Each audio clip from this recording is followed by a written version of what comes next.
Le Conseil consultatif de l'éducation nationale a tenu aujourd'hui une conférence de presse. Il a invité les enseignants à suspendre leur mot d'ordre de grève. L'eau est de nouveau dans les robinets dans la commune d'Abobo. Les populations n'auront plus à parcourir des kilomètres pour s'en procurer. Bonsoir, bienvenue dans le 19h. Depuis bientôt 3 semaines, les enseignants de la coalition secteur éducation-formation observent une grève. Ce débrayage est dénoncé par le Conseil consultatif de l'éducation nationale. Il regroupe les membres de la société civile, les parents d'élèves et les chefs coutumiers. Ce conseil était aujourd'hui face à la presse. Il a invité les enseignants à suspendre leur mot d'ordre de grève et à privilégier le dialogue afin de trouver une issue favorable à leurs différentes revendications. Je vous propose d'écouter à présent le porte-parole du Conseil consultatif de l'éducation nationale. Nous, les représentants de la Chambre des rois et chefs traditionnels, les guides religieux, les parents d'élèves représentant la société civile, lançons un appel solennel aux enseignants en grève de savoir raison garder, d'user du dialogue social et de la concertation pour poser leurs revendications. Demandons instamment aux syndicats de suspendre les mots d'ordre de grève pour aller à la table des discussions. Convaincus que le bras de fer engagé avec le gouvernement ne saurait prospérer, nous en appelons à l'esprit civique et citoyen. Nous poursuivons avec le débrayage de plusieurs enseignants entamés hier à l'université Félix Houphouët-Boigny de Cocody. Les instructeurs annoncent une grève d'1 an à compter de ce lundi pour exiger la levée des sanctions à l'endroit de 8 de leurs collègues. Les populations d'Abobo-Biabou sont soulagées. L'eau coule de nouveau dans leur robinet. Elles n'auront plus à parcourir des kilomètres pour s'en procurer. Un fait qui a été rendu possible par les nouvelles autorités municipales d'Abobo. Nous Sangaré, Pagasorokoni. L'eau de nouveau dans les robinets à Biabou, dans la commune d'Abobo.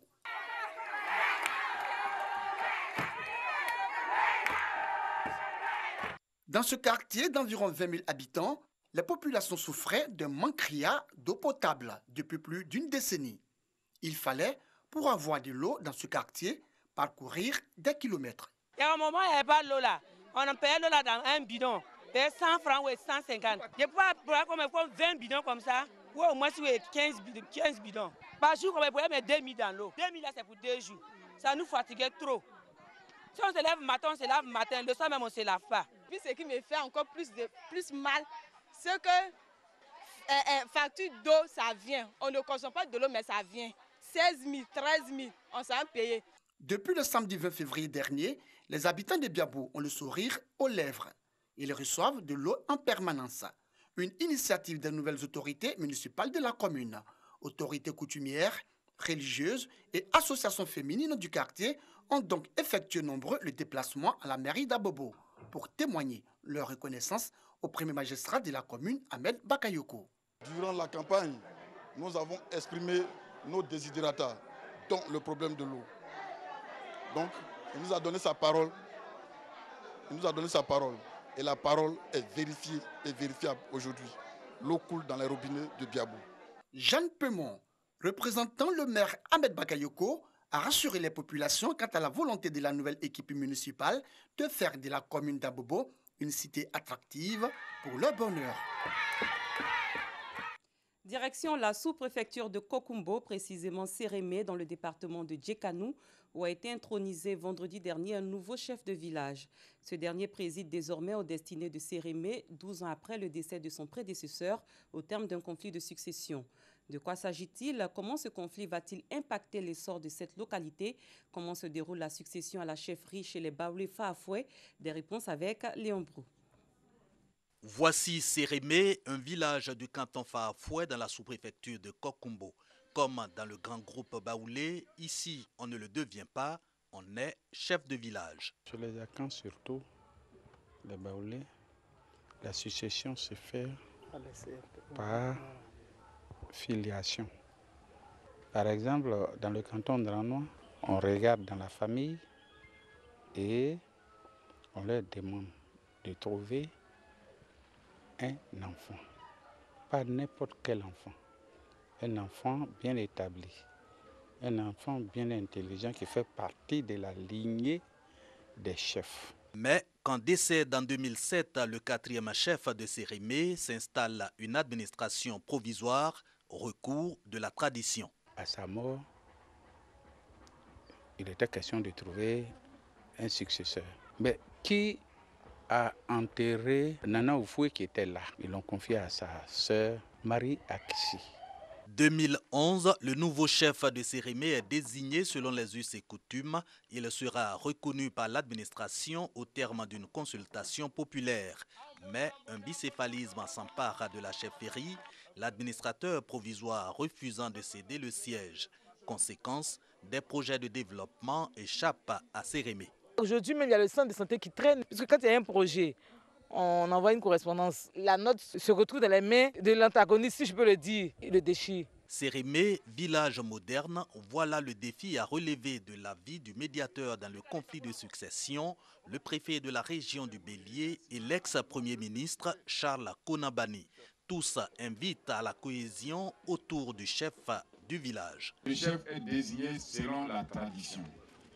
Ce n'est donc pas le président de la mutuelle de développement, ni le président des jeunes, ni le politique, encore moins l'administration qui désigne le chef du village. Ceux qui ne l'ont pas désigné, naturellement, ne peuvent pas non plus le destituer. Je veux féliciter le chef, lui dire que nous sommes ses sujets, nous sommes à sa disposition pour lui apporter des avis, pas des conseils. Mais il n'est pas interdit de prendre l'opinion pour pouvoir prendre des décisions. L'intronisation de Kwame Kwadio Marcelin, le nouveau chef de Sérémé, est l'aboutissement de la médiation menée par Nana Konan Julien, chef du canton dranois à Bouaké.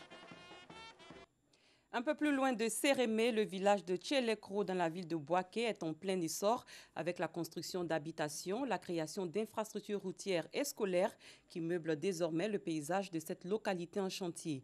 Tchelekro a l'allure d'un quartier prometteur, comme nous l'expliquent Makori Ndoumbia et Soro Corona. Tchelekro, c'est à l'extrême ouest de la capitale de la paix, sur l'as Bouaké-Béoumi. Ce quartier, autrefois peu habité pour son éloignement, est aujourd'hui en chantier. Des maisons de différents standings, des écoles et même des cités sortent des terres. Simple village, Tchelekro est aujourd'hui un quartier convoité, en passe de devenir un quartier dortoir. 13 villages qui forment actuellement Tchelekro. Ce qui est un peu bien à Tchelekro, c'est que Tchelekro regroupe presque tous les 60 ethnies de la Côte d'Ivoire. À côté de ces habitations en construction, ce sont sur les terres de Tchelekro que passera la future autoroute Tiébissou-Bouaké. Il y a également les constructions de la nouvelle université catholique et de la pharmacie de la santé publique. Cependant, les populations de ces trois villages sont confrontées à des difficultés. Insécurité grandissante, manque d'infrastructures scolaires et sanitaires. Quand nos mamans et nos jeunes sœurs sont en travail, vraiment c'est un problème. Il faut aller jusqu'à Ouniassou ou bien même au Chi pour qu'on puisse les recevoir. Le quartier est grand, donc nous avons besoin d'une maternité. Nous n'avons que 5 lampadaires. La nuit, en tout cas, ce n'est pas facile. Les étudiants qui quittent là-bas pour rentrer au quartier, ils subissent toujours des agressions. Le quartier Tchelekro n'est plus un village, nous sommes en pleine extension. Nous souhaiterons avoir un commissariat, nous souhaitons avoir un marché comme celui d'Agnonsou, qui est actuellement en construction et qui nous paraît très beau. Ces difficultés, la mairie de Bouaké en est consciente. Nous allons avoir une partie du quartier qui sera éclairée avec le projet Enegos, mettre les femmes en association pour qu'elles puissent bénéficier d'autres projets. Les jeunes aussi, mettre les jeunes en association. Proche de l'université Alassane Ouattara et du Centre national de recherche agronomique CNRA, Tchelekro est traversé par 3 voies bitumées et se présente comme un quartier d'avenir. Ailleurs, les chefs d'État du G5 Sahel réunis pour un sommet aujourd'hui à Ouagadougou vont réfléchir à des solutions pour tenter d'enrayer la spirale dans laquelle s'enfonce le Burkina Faso, où les attaques terroristes se multiplient. Lundi à l'aube, 14 civils ont été tués dans le nord de ce pays, à Kenne, localité située dans la province de Yatanta, frontalière du Mali. Il s'agit des plus graves attaques enregistrées au Burkina Faso. Le nord et l'est du pays sont devenus des zones d'insécurité permanentes. Le nouvel accord de paix obtenu le 2 février dernier et destiné à mettre fin aux violences en Centrafrique a été paraphé aujourd'hui par le président centrafricain Faustin Archange Touadéra et 14 groupes armés à Khartoum au Soudan. Cette avancée relance l'espoir d'un retour à la paix dans un pays meurtri par des années de conflit. 10 personnes ont perdu la vie dans l'incendie d'un immeuble à Paris dans la nuit d'hier à aujourd'hui, selon le bilan fourni par le procureur de Paris. Un bilan encore provisoire. On dénombre également une trentaine de blessés, parmi lesquels des pompiers. Les causes de l'incendie ne sont pas encore déterminées, mais une personne a été interpellée. La thèse criminelle est privilégiée. Fini le temps où les longues caravanes de dromadaires du nomade Larshan Raika transportaient passagers, vivres et eaux à travers les déserts du Rajasthan dans l'ouest aride de l'Inde. L'emblématique animal à une bosse délaissée par la société indienne moderne est en reconversion professionnelle. Awadiabi, Clément Boko. Ils étaient surnommés les vaisseaux du désert. Aujourd'hui, ces dromadaires ne transportent plus des passagers. Ils sont en quelque sorte au chômage technique. Avec le développement des routes dans le désert, tous les moyens de transport disponibles et les tracteurs pour l'agriculture, il n'y a plus de travail pour les dromadaires. Mais l'animal a des ressources.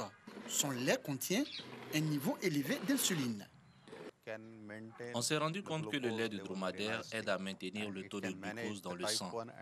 Cela peut être utile aux personnes qui sont diabétiques. L'Inde est la championne du monde du diabète, donc ce lait est très utile. Ce lait peut servir aussi à fabriquer des crèmes et des savons. Un petit marché est en train de naître qui pourrait aider les dromadaires et leurs éleveurs à s'en sortir. Je vous propose de revenir sur l'adresse du porte-parole du Conseil consultatif de l'éducation nationale. Nous, les représentants de la Chambre des rois et chefs traditionnels, les guides religieux, les parents d'élèves représentant la société civile, lançons un appel solennel aux enseignants en grève de savoir raison garder, d'user du dialogue social et de la concertation pour poser leurs revendications. Demandons instamment aux syndicats de suspendre les mots d'ordre de grève pour aller à la table des discussions. Convaincus que le bras de fer engagé avec le gouvernement ne saurait prospérer, nous en appelons à l'esprit civique et citoyen. Fin de cette édition, merci de votre aimable attention. Très bonne soirée, je vous retrouve demain.